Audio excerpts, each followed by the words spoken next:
개봉한 지 좀 된 것 같습니다. 엘리멘탈이라는 애니메이션이 있었습니다. 혹시 아시나요? 네, 보신 분도 계실 텐데 아이가 있으면 아마 한 번쯤 보셨을 것 같습니다. 이 영화의 설정이 매우 흥미롭습니다. 앞에 보이는 두 주인공, 물과 불의 원소 두 남녀가 사랑에 빠진다는 설정을 하고 있어요.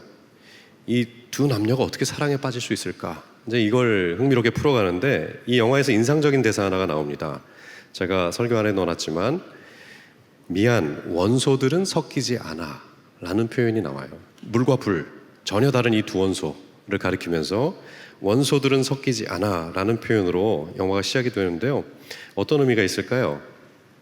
사랑을 시작하면서 본질적으로 부닥치는 한계에 대한 묘사일 수도 있는데, 사실 이 질문은 원소들은 섞이지 않아 라는 것은 영화를 끌고 가는 아주 중요한 질문이기도 합니다. 정말 이렇게 다른 두 존재가 함께 할 수 있을까?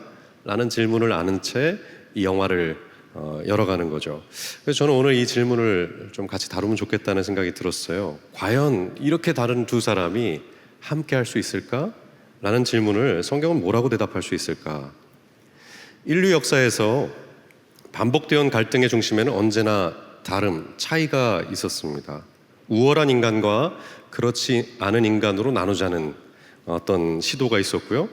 또 때론 학벌, 재산, 직업, 출신 지역에 따라서 뭔가 구분 지어보자 라는 시도도 있었습니다. 이런 사회적 벽들 때문에 우린 끊임없이 경계를 갖고 갈라서면서 살아오는 일에 익숙해졌죠. 그러니까 영화가 얘기하는 것처럼 원소들은 섞이지 않아 라는 말처럼 서로 배제하고 서로 밀어내는 역사를 갖고 있는 것이 인류의 역사가 아닌가라는 생각을 하게 됩니다. 그런데 문제는 이렇게 갈라놓은 이런 삶의 방식이 우리의 관계 안에도 그대로 고스란히 담겨 있다는 거죠. 우리 일상을 한번 생각해 보십시오. 특별히 우리가 사랑한다고 하는 사람들의 관계를 떠올려 보세요. 부부 사이, 부모와 자녀, 혹은 연인 사이, 직장 동료 사이, 심지어 교회 공동체 안에 그 관계들을 떠올려 보십시오.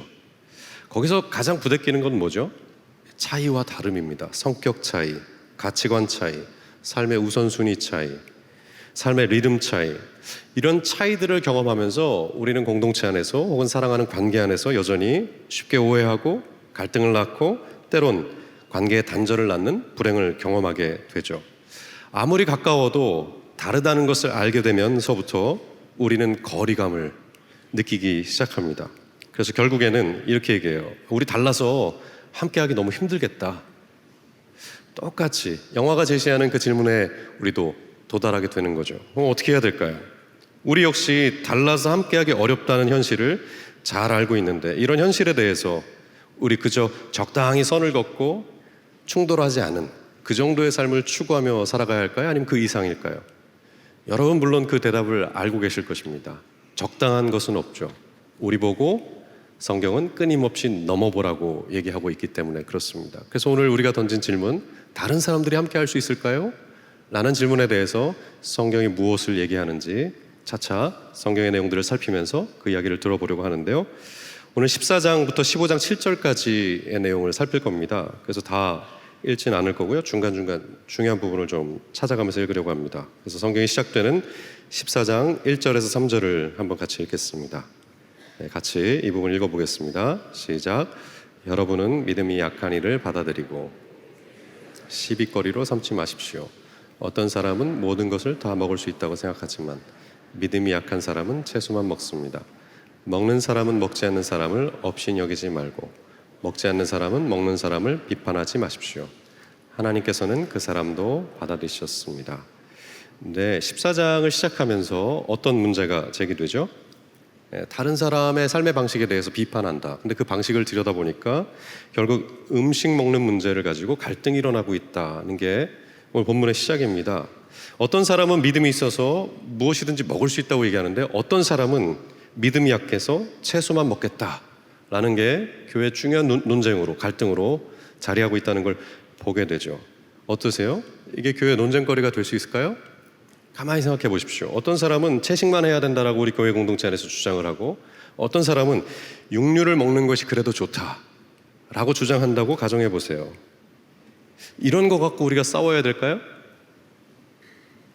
네, 근데 어떡하죠? 이게 논쟁이 될까 싶지만 이게 싸움이 되네요. 그리고 20절 보시면 이렇게 돼 있어요. 하나님이 이룩해 놓으신 것을 음식 때문에 망치는 일이 없도록 하십시오. 바울은 이 문제 굉장히 심각하게 보고 있습니다. 고작 먹는 것 같고 왜 그래? 라고 우리 편에선 보지만 이게 하나님이 수천 년 동안 이룩해 오신 그 일을 망치는 일이 될 수도 있다. 아브라함으로 시작해서 그리스도를 보내기까지 자기 백성들을 불러 모으시는 그 일을 망가뜨린 일이 될 수 있다 라고 얘기하는 거죠. 어떻게 그럴 수 있죠? 이게 대단한 신학적 논쟁이기 때문에 그렇습니까? 물론 그 당시엔 그랬을 수도 있지만 우리 입장에서는 그렇게 보이지 않죠. 중요한 건 이겁니다. 공동체를 흔드는 일은 대단히 신학적인 일이라기보다는 가만히 들여다보면 대단히 사소한 일이 될 때가 많다는 거죠. 어떤 사람들은 그것쯤이야 라고 가볍게 생각하는 문제이지만 어떤 사람은 절대 안 돼 라고 주장하는 그 문제 때문에 늘 부대낍니다. 이거 하나 못해줘? 라고 얘기하지만 사실 내가 그거 하나 하려면 힘들다는 걸 알기 때문에 못하는 경우가 많죠. 이거 하나 못해? 라고 얘기하지만 상대한테 요구할 때 그게 괜찮지만 정작 내가 그거 하나 넘어가려면 힘든 문제가 되어 있는 경우가 많죠. 교회는 대단한 신학적 논쟁 때문에 흔들리는 게 아니고요, 아주 사소한 이것 갖고 라는 문제로 흔들릴 때가 많다는 거죠. 그럼 어떻게 해야 될까요? 물론 이런 답을 제시할 수 있을 겁니다. 그러기에 교회가 명확한 기준을 제시하면 좋지 않겠어? 정확하게 무엇을 해야 할지 원칙을 정해놓으면 교회가 편안하지 않겠어? 물론 일면 맞는 말이 되기도 해요. 그런데 오늘 성경을 보시면 기준과 원칙을 분명히 했는데 여전히 해결이 안 됩니다. 성경을 보실까요? 사도행전 15장 4절에서 5절을 보겠습니다. 초기 교회가 어떤 문제로 씨름했는지를 보세요. 4절 5절 제가 읽어드릴게요. 예루살렘에 이르러서 그들은 교회와 사도들과 장로들에게 환영을 받고 하나님께서 그들과 함께 행하신 일들을 모두 보고하였다. 그런데 바리새파에 속하였다가 신도가 된 사람 몇이 일어나서 이방 사람들에게도 할례를 행하고 모세의 율법을 지키도록 명하여 합니다 하고 말하였다. 이방인들에게 복음이 전해지고 그들의 교회 안에 속하기 시작하면서 교회는 갈등을 겪습니다. 특별히 모세의 율법을 지켜야 한다, 그럴 필요 없다 라는 논쟁이 촉발되기 시작했는데 그 핵심에 할례도 있지만 안식일 논쟁도 있지만 이런 음식을 먹어도 되느냐 되지 않느냐의 논쟁이 아주 중요한 문제가 되어 있었어요. 구약 성경을 읽어보신 분들이라면 아마 이런 세세한 규정들을 잘 아실 겁니다. 이스라엘 정체성을 규정할 수 있는 수많은 규정들이 존재하는데 그 중에 가장 디테일하게 묘사되어 있는 것 중에 하나가 음식 규정입니다. 구약 성경에서 무엇을 먹을 수 있는지 무엇을 먹을 수 없는지에 대한 세세한 규정들이 되어 있어요. 특별히 고기는 어떤 걸 만질 수 있는지 어떤 걸 가까이 해서는 안 되는지로 잘 설명이 되어 있습니다. 하나님의 백성인 유대인들, 이스라엘 백성들은 특정 고기만을 소비하도록 요청받고 있었죠. 그래서 오랫동안 음식 규정을 아주 소중하게 붙들고 있었어요. 심지어 바벨론 유배 시절에도 음식 규정을 유효하게 지켰습니다. 그 증거가 다니엘서에 나오는데요. 여러분 잘 아는 다니엘 이야기에서 가장 중요한 신앙적인 결단이 무엇이었습니까? 1장 8절을 보면 이런 음식 안 먹겠다였습니다. 그러니까 유대인들에게 하나님의 백성의 정체성을 지키는 가장 중요한 표현 중에 하나는 음식이었어요. 내가 이런 음식 안 먹어서 내가 하나님의 백성이라는 것을 꼭 붙들겠어 라는 것이 아주 중요한 신앙 표현이었다는 거죠. 세월이 지났지만 강대국에 둘러싸인 아주 소수민족, 마이너리티였기 때문에 음식 규정은 더욱 절실한 정체성의 문제로 그들이 꼭 끌어안을 수밖에 없었던 거죠. 그런데 문제는 이런 전통을 모르는 이방인들이 교회에 들어오면서 너무 쉽게 이 문제를 가름하려 했던 거죠. 어떻게 해야 될까요? 어떻게 해야 되죠? 이런 오랜 전통을 모르는 사람들이 공동체 안에 들어와서 그런 전통 중요한 거 아니야 라고 얘기하면 여러분 어떻게 하시겠어요? 원칙을 정해야죠. 기준이 필요하다고 얘기하겠죠? 네, 맞아요. 바울이 그 기준을 제시했었습니다. 14장 14절을 보실까요? 14장 14절 제가 읽어드릴게요. 내가 주 예수 안에서 알고 또 확신하는 것은 이것입니다. 무엇이든지 그 자체로 부정한 것은 없고 다만 부정하다고 여기는 그 사람에게는 부정한 것입니다. 무슨 얘기하고 싶은 거죠? 이방인들이 교회 안에 많이 들어오더니 얘네들이 다수가 되니까 사도 바울이 이방인 편 드는구나 라고 생각할 만한 표현을 하는 거죠. 먹는 거 그렇게 중요한 문제 아니야. 아니 유대인이었고 오랫동안 율법을 잘 지켜왔던 사도 바울이 어떻게 이렇게 얘기할 수가 있죠? 그 전통 중요한 거 아니라니까? 이걸 어떻게 수용해야 되죠? 바울의 입장은 명확해요. 그 오랜 자기 생명처럼 붙들고 있던 전통이 중요하지 않다. 왜냐하면 복음의 빛에 비추어 보니까 무엇을 먹는지는 중요하지 않아. 이것을 먹었다고 더럽혀지는 것도 아니고 이것을 먹지 않았다고 깨끗해지는 게 아니고 예수 그리스도 안에서 우리가 온전히 용납된 사람이 되었기 때문에 우리가 무엇을 먹든지 마시든지는 중요한 문제가 아니야. 복음이 그렇게 얘기한다니까? 이 복음의 빛에 비추어 새로운 기준을 제시했었어요. 그리고 고린도전서에서도 보면 고린도 교회도 비슷한 문제를 겪거든요. 거기에도 비슷한 얘기를 합니다. 8장 8절 보시면 뭐라 그럽니까? 우리를 하나님 앞에 내세우는 것은 음식이 아닙니다. 음식을 먹지 않는다고 해서 손해볼 것도 없고 먹는다고 해서 이로울 것도 없습니다. 핵심은 뭐죠? 교회는 분명한 기준을 갖고 있었습니다. 음식 문제는 논쟁거리가 아니다. 복음에 비춰볼 때 우리가 오랫동안 붙들고 있던 전통은 유효하지 않다. 새로운 챕터로 넘어가야 된다라는 명확한 기준이 있죠. 그럼에도 불구하고 갈등은 계속됩니다. 왜요? 그게 사람 마음이기 때문에 그래요. 기준은 기준일 뿐이죠. 명확하다고 평화로울 수 있다면 얼마나 좋겠습니까? 명확한 기준을 세웠지만 여전히 갈등하는 것이 우리 현실이라고 얘기하는 거죠. 그럼 어떻게 해야 되죠? 기준을 세우는 것 이상의 무언가 방법이 있을까요? 네, 후반부는 그 방식에 대한 이야기를 합니다. 14장 3절을 같이 한번 읽어볼까요? 14장 3절 같이 읽겠습니다. 시작. 먹는 사람은 먹지 않는 사람을 준여기지 말고 먹지 않는 사람은 먹는 사람을 비판하지 마십시오. 하나님께서는 그 사람도 받아들이셨습니다. 무슨 태도를 해결책으로 주는 거죠? 무엇이 옳은가라는 기준으로 출발선을 삼지 말고 하나님이 누구를 받으셨는가, 우리가 누구에게 수용되었는가라는 진리로부터 출발해야 한다. 다시 말해서 하나님이 받으신 사람은 그냥 우리도 수용하자.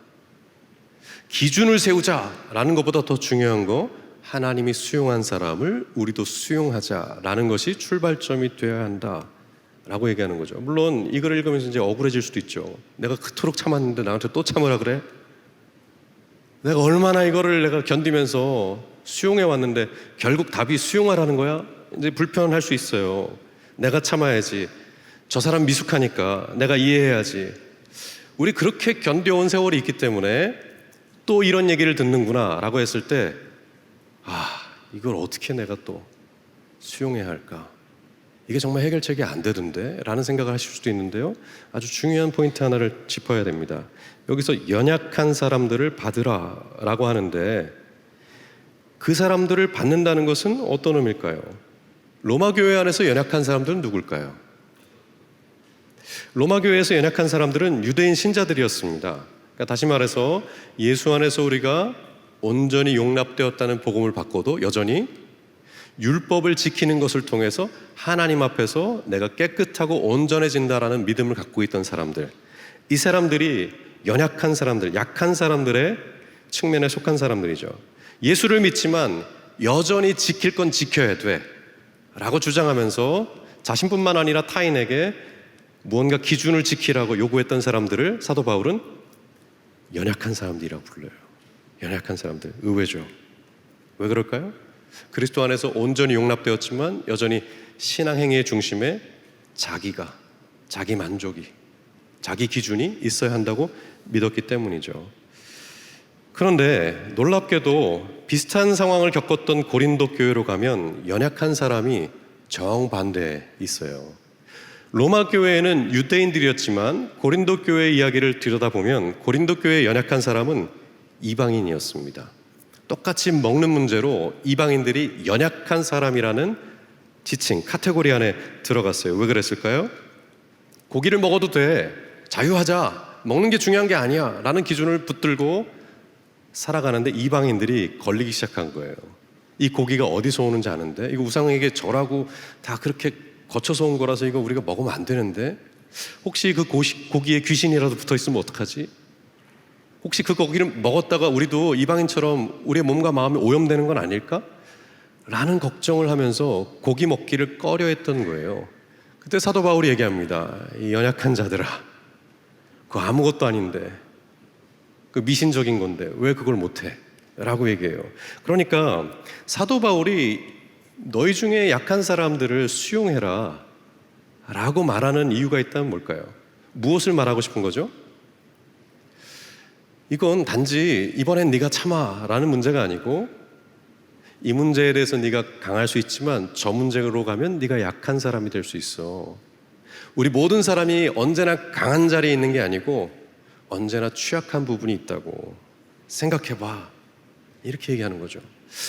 우리 현대사회 교회 안에서도 마찬가지입니다. 개인주의 문화 안에 자란 사람들은 예수님과의 그 개인적인 어떤 관계를 굉장히 강조해요. 구원의 확신도 개인이 갖고 있다라고 믿어요. 그런데 취약한 점은 뭘까요? 공동체적으로 타협해야 하거나 희생하는 문제가 오면 알러지 반응을 보입니다. 내가 왜 그렇게까지 해야 돼요? 라는 반응을 보이죠. 반대로 집단 문화 안에서 자라온 사람들은, 거기 안에서 자라오고 성장한 성도들은 어떨까요? 공동체적 사랑에 대해서 굉장히 익숙한 반응을 보여요. 서로 돌보는 삶에 대해서 아주 능숙하게 실천하기 시작합니다. 그러나 반대로 개인의 다양성을 강조하고 개인의 자유를 이야기하기 시작하면 어떻죠? 마음이 불편해요. 공동체는 질서가 있어야지, 공동체는 기준이 있어야 되는데 저렇게 내버려두면 되겠어? 라는 불편함이 올라와요. 누가 맞는 거죠? 누가 진리를 갖고 있는 겁니까? 어느 한편도 진리를 다 소유한 게 아니죠. 어느 한편이 다 정답을 갖고 있는 게 아닙니다. 우리 모두 다른 문화 안에서 자랐기 때문에 복음을 이해하는 눈이 달라요. 그래서 교회가 필요한 이유는 함께 다르게 자라온 사람들이 한 켠의 복음을 이야기하면서 온전한 복음을 발견할 수 있는 기회를 제공하기 때문이죠. 그리고 더 중요한 거, 언제나 다른 문제에 대해서는, 언제나 또 다른 이슈에 대해서는 내가 강한 사람이기도 하지만 약한 사람이 될 수도 있기 때문이라는 거죠. 그렇기 때문에 사도 바울은 아주 중요한 거, 기준을 제시하는 것보다 더 중요한 것은 하나님이 받으셨으면 수용하려는, 그 사람 존재를 수용하려는 태도가 필요해 라고 제안할 수밖에 없었던 거죠. 그리고 두 번째로 아주 중요한 얘기를 하는데요, 15장 1절에서 2절을 보실까요? 15장 1절에서 2절 같이 한번 읽겠습니다. 시작. 믿음이 강한 우리는 믿음이 약한 사람들의 약점을 돌보아 주어야 합니다.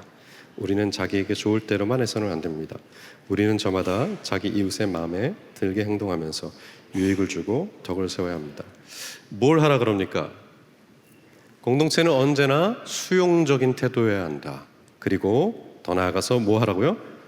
약한 사람들의 약점을 돌봐줘야 한다. 이제 이게 버거운 얘기입니다. 이게 어려운 얘기예요. 이게 무슨 말일까요? 그냥 직역하면 받아들여라 라는 표현을 다시 반복하는 듯한 표현인데, 원어의 의미를 찾아 들어가면 아래로 내려가 짐을 진다 입니다. 이 로마서를 보면 이런 표현이 계속 나오죠. 아래로 내려가라, 힘없는 자리로 가라, 밑에 사람처럼 처신해라 라는 표현이 나오는데 바로 그런 표현이에요. 약한 사람들이 있는데 그 약한 사람들 아래로 내려가서 그 약점을 짊어져라. 그 사람과 잘 지내기 위해서 네 방식을 강요하기보다 그 사람의 아랫사람인 것처럼 네가 맞춰줘라, 이런 의미입니다. 벌써 숨이 막히죠? 아니, 수용하는 것도 힘든데 그 사람의 아랫사람인 것처럼 처신하라고요? 그리고 여기서 약점은 단순히 결핍이 아닙니다. 원어 그대로 하면 결점입니다. 그러니까 무슨 얘기하는 거죠? 이미 부정적인 평가가 끝난 거예요. 저 사람 결점은 저거구나, 저 문제 때문에 사람들이 늘 힘들어해 라고 보이는 그 지점이에요. 그걸 넣어서 다시 이해하면, 그렇게 부정적인 판단을 하고 있는 상태이지만 그 결점을 고치려 하지 말고 그 결점을 가진 사람과 잘 지내기 위해서 내 삶을 바꾸겠다는 결단을 해야 돼 라고 얘기하고 있는 거라고요. 사도 바울이 굉장히 무거운 명령을 하는 겁니다. 그리고 세상에서 얘기하는 관용적인 사회를 만들자는 표현보다는 더 깊은 얘기하는 거죠. 세상은 얘기합니다. 잘못했더라도 판단하지 말자, 그냥 비판하지 말고 두자, 넘어가자, 틀렸더라도 실수했더라도 부정적인 평가를 내리는 건 네 기준이지, 네가 왜 함부로 저 사람의 삶에 대해서 이래라 저래라, 그런 거 하지 마. 우린 관용적인 사회를 살고 있어. 우리가 자꾸 이래라 저래라 하면 문제가 더 커져 종교의 차이, 성격의 차이, 가치관의 차이, 거기에 대해서 다르다고 자꾸 얘기하지 마. 그런 거 불필요해. 사실 이게 세상의 문화죠. 사도 바울은 바로 그 얘기하는 겁니까? 관용적인 사회를 살아가는 시민이기 때문에 우리가 조금 더 너그러져야 됩니다 라고 얘기하는 거예요. 아니, 그 이상이죠.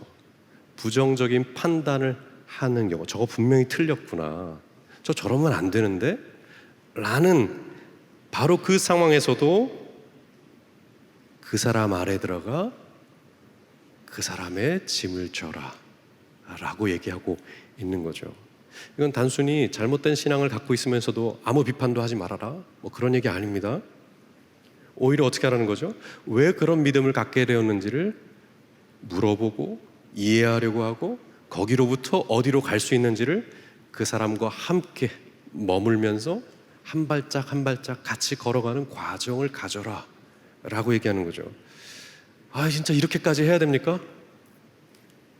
아, 진짜 우리가 이렇게까지 하면서 공동체를 해야 돼요? 이렇게까지 하면서 정말 우리가 부부 사이를 지켜야 되고 가족 관계를 지킬 수 있을까요? 아, 그게 너무 힘들잖아요. 근데도 사도 바울은 왜 이렇게 도전적인 이야기를 할까요? 3절에 그 이유를 얘기하는데 3절 보실까요? 그리스도께서도 자기에게 좋을 대로만 하지 않으셨습니다. 성경에 기록하기를 주님을 비방하는 자들의 비방이 내게 떨어졌다 한 것과 같습니다. 예수님은 우리가 잘 아는 것처럼 죄인들을 위해서 온갖 모욕과 비방과 수치를 겪었습니다. 우리가 잘 아는 노래 가사, 짓밟힌 장미꽃처럼, 노랫말 그대로죠. 신체적으로 가혹한 일을 겪으셔야 했고, 벌거벗겨지고 뺨을 맞는, 침뱉음을 당하는 모욕적인 경험을 하셨어야만 했습니다. 예수님의 그 죽음, 예수님의 생애는 단순히 몸만 괴로웠던 게 아니고 온 마음과 영혼이 피폐할 만한 상황이었던 거죠.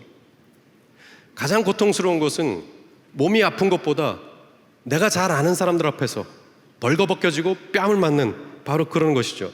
사도 바울이 그 얘기를 하는 거예요. 너 그거 알잖아. 예수께서 어떻게 소위 말해서 우리 문화의 표현으로 쪽팔림을 당하셨는지. 넘어져서 아픈 게 아니고 사람들 앞에서 넘어져서 힘든 거잖아. 사람들 보는 앞에서 소리 지르고 뺨을 맞았기 때문에 힘든 거잖아. 근데 예수가 그 일을 하셨다. 그거 알아? 왜 이 얘기하죠? 우리가 잘 아는 복음의 이야기를 다시 들려줍니다. 수용해야 한다. 비판적인 생각이 들더라도 그 사람 아래서 네가 그 사람에게 맞춰가려는 애씀이 있어야 된다. 왜냐하면 그리스도께서 그렇게 하셨기 때문이야. 이 얘기를 왜 해야 될까요? 조금 더 생각해 볼 텐데, 로마서 14장 3절에서 이렇게 얘기한 적이 있습니다. 먹는 사람은 먹지 않는 사람을 업신여기지 말고 먹지 않는 사람은 먹는 사람을 비판하지 마십시오. 하나님께서는 그 사람도 받아들이셨습니다. 조금 전에 읽었지만 다시 생각해 보세요. 뭐가 중요한 표현인 것 같으세요? 약한 사람들은 강한 사람들을 비판하지만 강한 사람들은 약한 사람들을 업신여긴다 라고 되어 있어요. 그러니까 단순한 비판이 아니고 깔보고 무시하는 태도죠. 위에서 내려다보는 태도로 먹지 못하는 사람들에 대해서 어떤 우월한 태도를 갖고 있다는 게 사도 바울의 설명이에요. 생각해 보십시오. 이게 어떤 경우인지. 우리는 흔히 이런 대화를 주고받을 때가 있습니다. 저 사람 너무 율법적인데? 저 사람 꽉 막혔어. 복음의 자유를 전혀 모른다니까? 아니, 저 사람 아직도 저런 문제로 신경 써? 아니, 신앙이 얼마나 경직됐으면 저래. 나는 그런 사소한 것에 얽매이는 사람은 아니잖아. 아유, 진짜 쟤는 왜 저러는지 모르겠어. 흔히 이런 대화를 하잖아요. 그래서 언뜻 보면 이런 사람들이 훨씬 더 많은 이해를 갖고 있고 훨씬 더 넓은 스펙트럼을 갖고 있고 훨씬 더 성숙하고 관대한 사람처럼 보이죠. 정말 복음의 자유를 이해하고 율법에 매이지 않는 그런 성숙한 신앙생활을 하는 것처럼 보입니다. 그런데 사도 바울이 지금 이 본문을 통해서 예수의 이야기를 통해서 다시 묻는 거예요. 진짜 그래서 네가 강한 사람이 맞아? 네가 정말 신앙이 건강하고 큰 사람이 맞아? 정말 복음을 머리로 이해했지만 혹시 업신여기는 깔보는 마음이 있다면, 그 우월함을 느끼고 있다면, 내가 저들보다 낫다라는 마음이 내 안에 있다면 넌 아직 복음을 모르는 거야. 이해한 듯하고 수용한 것 같지만 그래서 복음의 자유를 누린다고 그것도 못해? 라고 얘기할 수 있지만 실제로 우월감을 갖고 상대를 얕잡아 보는 마음이 있다면 그리스도께서 무슨 일을 겪으셨는지, 그리스도가 우리를 위해서 무엇을 하셨는지 여전히 잘 모르는 상태라고. 은혜를 이해한다 하면서도 다른 사람과의 관계에서 편협한 사람이 되어 있다면 신학적으로는 강해 보일지 모르지만 복음이 네 삶을 변화시킨 건 아니야. 이 얘기를 하고 싶은 거죠. 나는 다르다. 나는 그 문제에 이렇게 넘어가는데 라는 마음이 불쑥 올라온다면 여전히 복음을 수용하지 못한 상태라고. 다시 말해서 강한 척하지만 넌 강한 게 아니야 라고 얘기하고 있다는 겁니다. 그래서 14장 15절을 보실까요? 14장 15절 같이 읽겠습니다. 같이요. 시작. 그대가 음식 문제로 형제자매의 마음을 상하게 하면 그것은 이미 사랑을 따라 살지 않는 것입니다. 음식 문제로 그 사람을 망하게 하지 마십시오. 그리스도께서 그 사람을 위해서 죽으셨습니다. 대충 무슨 말인지 아시겠죠? 결국 뭡니까? 예수를 따른다는 게 뭡니까? 이해하고 자유로워지고 이런 거 다 포함되죠. 그러나 관계 안에서 우리가 어떤 태도를 갖느냐, 그 음식 문제, 그거 하나 못 넘어 라는 문제로 계속 걸리면서 누군가의 관계에서 불편함을 계속 만들고 있다면 여전히 복음을 수용한 게 아니다. 복음을 수용했다면 반드시 사랑일 수밖에 없다. 이 사람이 나에게 어떻게 해주는가의 문제가 아니고 내가 이 사람에게 어떤 사람이 되어야 하는가 라는 질문으로 다가서는 마음과 삶의 태도에 변화가 있다라는 거죠. 그래서 단순히 양보하라는 얘기가 아니고 예배 방식이 불편해? 아니 예배 드리는데 뭐가 힘들어? 교회에서 왜 이런 일을 하는지 이해가 안 돼? 이 사람이 왜 저런 라이프 스타일 갖는지 견디기가 힘들어? 그럴 때 어떻게 해야 되죠? 너 그것도 못하니? 너 이제 시간이 됐는데 그 정도는 넘어야지 라는 게 아니고 어디서 불편한지, 뭐가 힘든지를 들어보면서, 그러니까 네가 바꿔가 아니고 그래서 우리 공동체가 어떻게 이 사람과 같이 걸어갈 수 있는지를 질문하면서 그 변화를 같이 만들어가는 자리로 오라고 하는 거죠. 그러니까 핵심은 이거예요. 서로에게 다가가기 위해서 기꺼이 변화되려는 태도를 가져야 한다. 수용하는 것을 넘어서 내 자신을 놓아 그 사람과 함께 걸으려는 변화를 수용할 수 있어야 된다라고 얘기하는 거죠. 그렇습니다. 그래서 로마서 14장과 15장은 이렇게 우리가 그리스도인으로서 어떻게 차이와 다름을 수용하는지에 대한 이야기를 해요. 이게 때로는 벅차고 힘든 문제죠. 근데 오늘 돌아가시기 전에 꼭 이거 하나는 기억하고 가셔야 합니다. 그게 뭐냐면 제가 조금 더 깊은 묵상을 위해서 성경 본문을 적어놨는데, 결국 우리가 그리스도인이 됩니다. 복음을 이해하고 동의하고 수용하는 태도를 갖고 교회 안으로 들어옵니다. 그러나 정말 그리스도인이 되는 길은 분명한 조건과 상황을 알고 있고 수용하는 태도로부터 시작된다는 거죠. 이게 무슨 말이죠? 이게 굉장히 중요한 이야기예요. 우리가 그냥 예수 믿으니까 교회 생활 열심히 하자라고 끝나는 문제가 아니고 하나님이 우리를 그리스도인으로 빚기 위해서 특정한 조건과 상황 속에 우리를 밀어넣는다고요. 그 상황을 견디고 그 상황에서 네가 어떤 선택을 하는지 그걸 보라고 하는 조건 안에 우리를 밀어넣는다는 게 핵심입니다. 왜 그렇게 얘기하냐면 성경을 보시죠. 에베소서 5장을 한번 보실까요? 에베소서 5장 21절에서 30절인데 한번 중요한 부분만 읽어보시죠. 21절부터 27절에 나눈 내용을 좀 서머리해봤습니다. 한번 같이 읽어볼까요? 시작. 여러분은 그리스도를 두려워하는 마음으로 서로 순종하십시오. 아내된 이 여러분 남편에게 하기를 주님께 하듯이 하십시오. 남편된 이 여러분 아내를 사랑하기를 그리스도께서 교회를 사랑하셔서 교회를 위하여 자기를 내주신 같이 하십시오. 그리스도께서 그렇게 하신 것은 교회를 물로 씻고 말씀으로 깨끗하게 하여 거룩하게 하시려는 것이며 티나 주름이나 또 그와 같은 것이 없이 아름다운 모습으로 교회를 자기 앞에 내세우려는 것이며 교회를 거룩하고 흠이 없게 하시려는 것입니다. 뭐가 이상하지 않으세요? 이상하셔야 돼요, 이게. 왜냐하면 에베소서를 읽어본 독자라면 첫 번째 놀라는 건 뭘까요? 하나님이 만물을 충만하게 하기 위해서 교회를 세우셨어. 온 세상을 변혁하는 놀라운 일을 계획하셨는데 교회를 그 목적을 위해서 부르신 거야. 굉장히 가슴 뛰는 이야기를 해요. 교회가 이 세상에 존재하면서 세상을 변혁할 것처럼 온갖 너스레를 다 떤단 말이에요. 그래서 교회로 어떻게 살아야 되죠? 라는 질문이 탁 들어올 때쯤 갑자기 무슨 얘기하는 거죠? 부부가 말이야, 남편이 아내한테 이렇게 해야 되고 아내가 남편한테 이렇게 해야 돼. 이게 제일 중요해. 이게 교회로 하여금 흠이 없고 온전하게 만드는 하나님의 손길인 거야. 여기서 당황해요. 우리는 교회에서 하나님 나라 복음의 이야기를 들으면 세상을 뒤집어질 것처럼 살고 싶어 하거든요. 정말 우리 가정교회가, 우리 연합교회가 이 세상을 어떻게 변혁할까? 가슴 뛰지 않아? 이제 그런 얘기하고 싶은데 그 얘기하다가 집에 돌아가면 누가 있죠? 거기 왼수가 있죠. 거기 왼수가 있어요. 그래서 답답하죠. 이 왼수만 아니면 내가 진작 저기서 뛰어나갈 텐데 내가 이 왼수 챙기느라고 아무것도 못하네. 이게 허탈한 마음이 현실이죠. 사도 바울이 그 현실을 얘기합니다.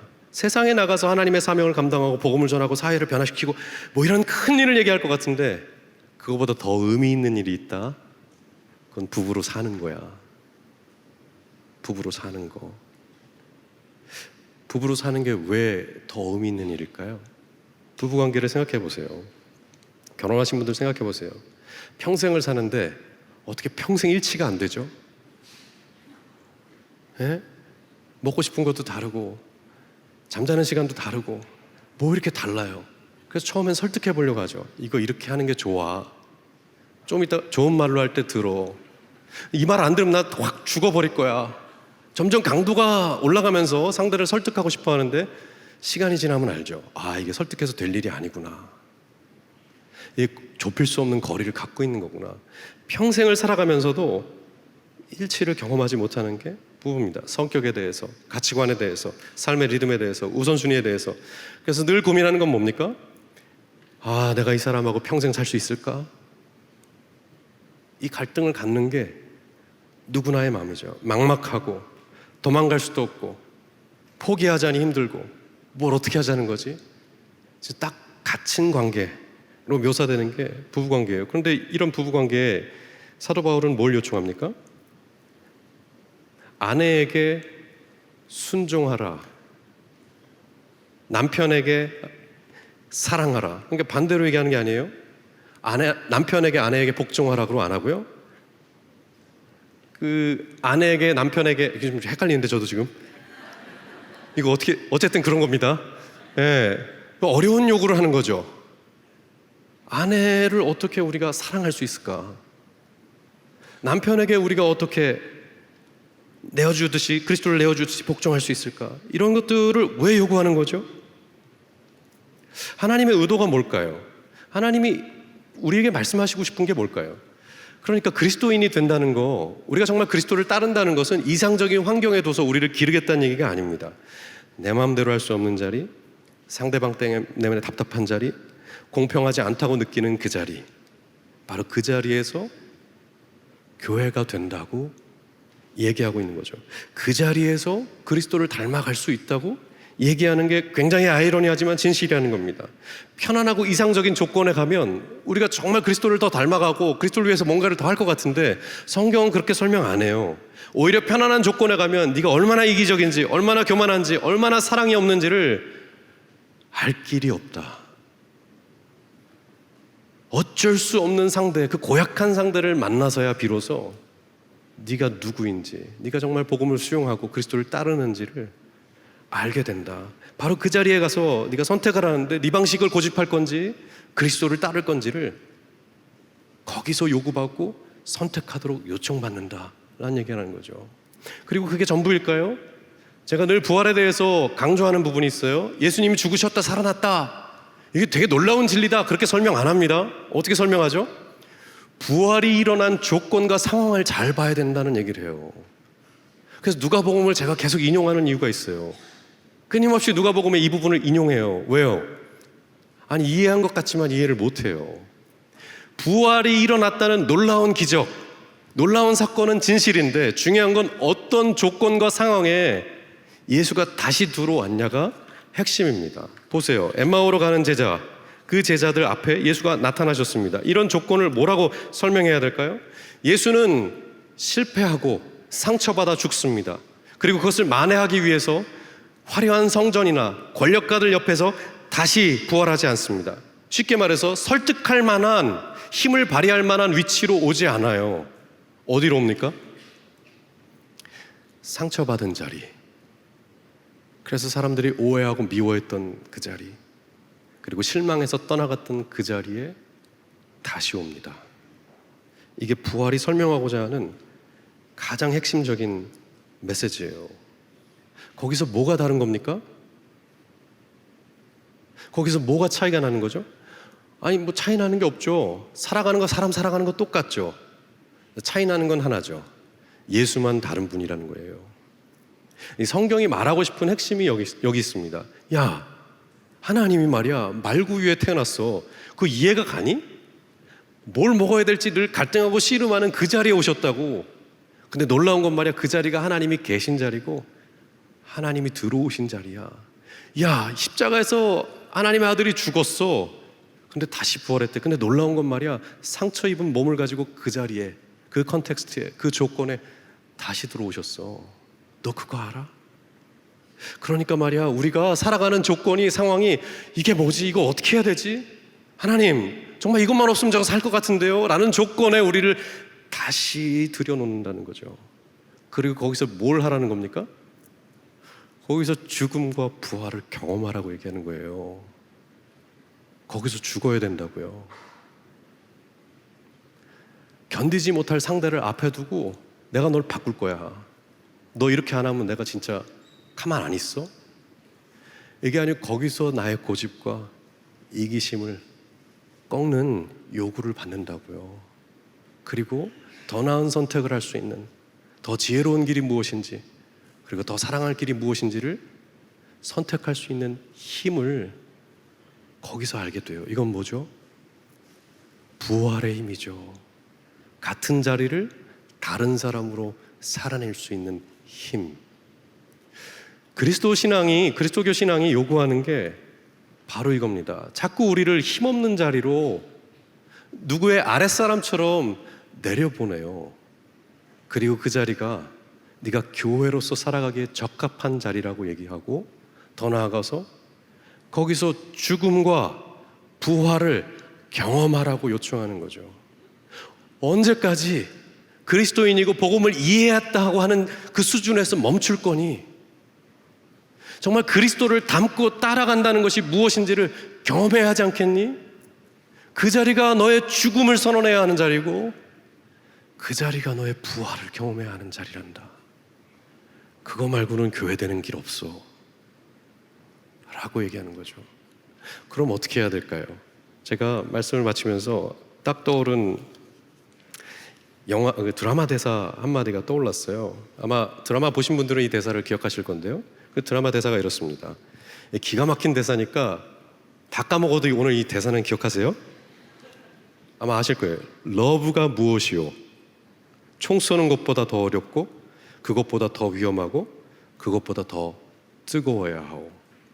저는 이 대사를 들으면서 전율을 느꼈어요.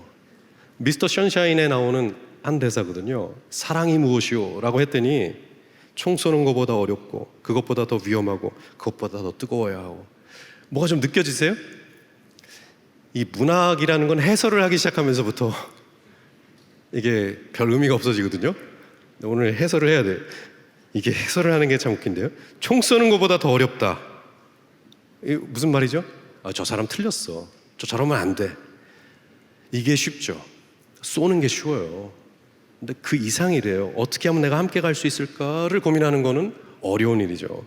총 쏘는 것보다 위험하다. 위험하죠. 쏘는 게 안전하죠. 근데 뭘 하라는 겁니까? 내가 상처받을 수도 있고 자존심이 무너질 수도 있는 경우를 허락하라는 거죠. 내가 다가가겠다라고 결정하는 순간 거절당할 위험이 있는 거죠. 사랑은 총 쏘는 것보다 뜨겁다. 네, 맞아요. 내 존재를 다 걸어야 되기 때문에 그래요. 적당히 안전하게 할 수 없어요.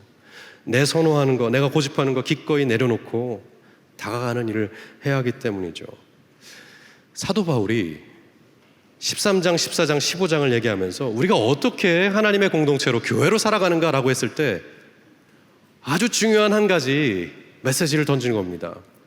굉장히 복잡하게 여러 가지 생각할 수 있겠지만 이 악한 세상의 선으로 이기는 길은 이거 딱 하나밖에 없어. 그건 사랑하는 일이야. 아니, 사랑이 되는 길이야. 엄청난 비밀입니다. 우리가 하나님 나라 얘기하면서 우린 착각하기 쉬워요. 우리가 하고 있는 무엇이, 우리가 이뤄낸 무엇이 하나님 나라라고 생각하는 경향이 있어요. 근데 사도 바울은 한결같이 얘기하는 거예요. 불평이 되어가는 순간 지옥에 가까워지는 것이고, 사랑을 말하는 것이 아니고 사랑이 되어가는 순간, 그리스도를 닮아가는 순간 하나님 나라를 시작하고 누리게 되는 거라고. 결국 우리에게 요청하고 있는 것은 딱 이거 하나입니다. 늘 들어왔지만 우리가 여전히 우리의 조건과 상황에서 사랑을 실천할 수 있겠는가? 아니, 사랑 그 자체가 될 수 있겠는가? 그렇게 하기 위해서 여러분의 삶의 조건을 다시 한번 들여다봤으면 좋겠어요. 까다로운 그 동료를 다시 한번 보세요. 불편한 가족들을 다시 한번 들여다보세요. 언제 떠날까? 언제 내가 이거 아니라고 얘기할까? 마음속에 그걸 벼르고 있는지도 모르겠어요. 그러나 오늘 사도 바울은 얘기하는 겁니다. 그 조건 아니면 클 수 없다. 그 상황을 수용해야 한다.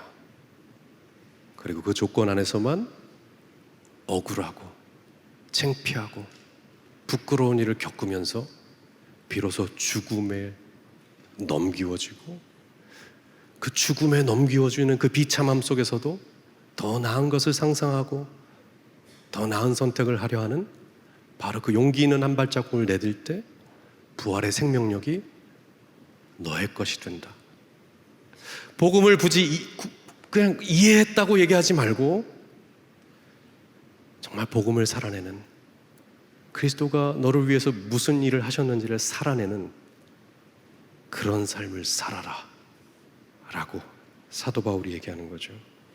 그렇기 때문에 이번 한 주 살아가시면서 사랑받는 일에 목말라 하기보다 어떻게 하면 내가 사랑이 될 수 있을까를 질문하셨으면 좋겠어요. 나를 이해해 줬으면 좋겠는데 라는 것보다 내가 저 사람을 어떻게 이해할 수 있을까로 질문을 넘겨주셨으면 좋겠어요. 어떻게 저 사람은 이렇게 안 변하지? 라는 푸념보다는 내가 어떻게 이 사람을 위해서 변화된 삶을 살아갈 수 있을까를 물어보셨으면 좋겠습니다. 이것이 벅차고 어려운 일이지만, 다시 말씀드리지만 그리스도가 걸어가신 길이고 그리스도를 닮도록 요청받고 있는 길이기 때문에 그렇습니다. 우리 1분간 침묵하겠습니다.